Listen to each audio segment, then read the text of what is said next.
Salut tout le monde, c'est Steph. En fait, dans les chroniques que je fais de Vous Prête, s'il y a un sujet qui fait vraiment, mais vraiment jaser, là, c'est les bottes de chasse. Laquelle, comment, qu'est-ce que tu nous conseilles? On fait ça simple, ça dépend de vos besoins. C'est juste ça.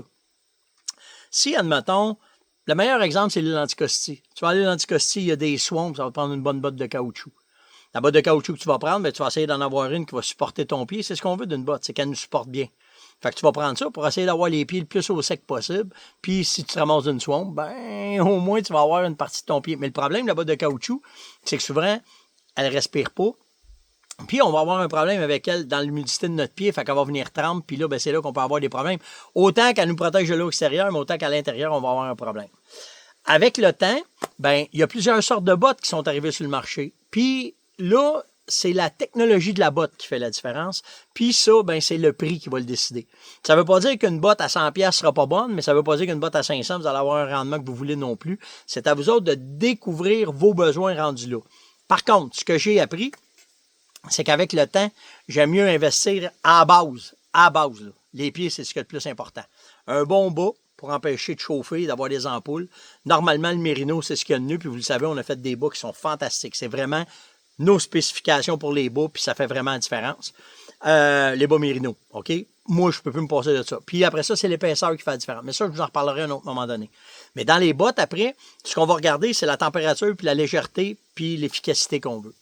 Quand on arrive en début de saison, qu'il va faire chaud, qu'on va avoir de quoi de très léger, qu'on va marcher beaucoup, souvent, on va opter pour une botte qui est en cordura, OK, qui va être de ce genre-là. Puis, plus que vous allez investir dans la qualité de votre botte, plus que vous allez avoir une botte qui va vous garantir une imperméabilité, OK, ça, c'est important. Après ça, tu vas tomber, puis moi, c'est là que j'ai découvert ce genre de bottes-là, c'est que quand j'étais en expédition dans le Grand Nord, puis que j'avais mes bonnes vieilles bottes que j'avais, là, tu sais, comme ça, là, vous voyez le lacet, là, ils ont mangé de la boîte, ces bottes-là, c'est le cas de le dire.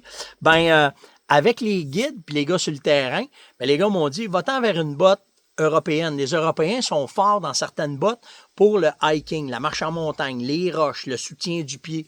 Puis, leur technologie, il faut donner à César ce qui est à César, elle est forte. Fait qu'au début, on avait certaines bottes, les Mendel, que probablement vous avez entendu parler. Cabelaus faisait ça, là. Donc, c'est ce genre de bottes-là, OK?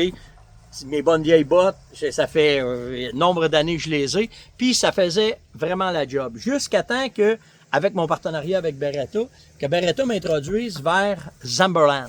Puis là, c'est là que j'ai passé à un autre degré dans ce genre de bottes-là. Premièrement, une botte italienne. Ce qui est important de comprendre, c'est que dans les bottes Zamberlan, le cuir, c'est pas n'importe quelle sorte de cuir qu'ils prennent. C'est du cuir de taureau et non pas du cuir de vache. Puis c'est là que ça fait la différence avec les anciennes bottes que j'avais. Parce que le cuir de vache est plus fragile que le cuir de taureau. Naturellement, l'animal, vous savez pourquoi. Dans ses batailles, ça prend un cuir qui est résistant, puis c'est ça qui a fait la différence. Fait que c'est une des premières caractéristiques des bottes Zamberlan, c'est le cuir. La façon qui est faite, c'est un cuir de taureau.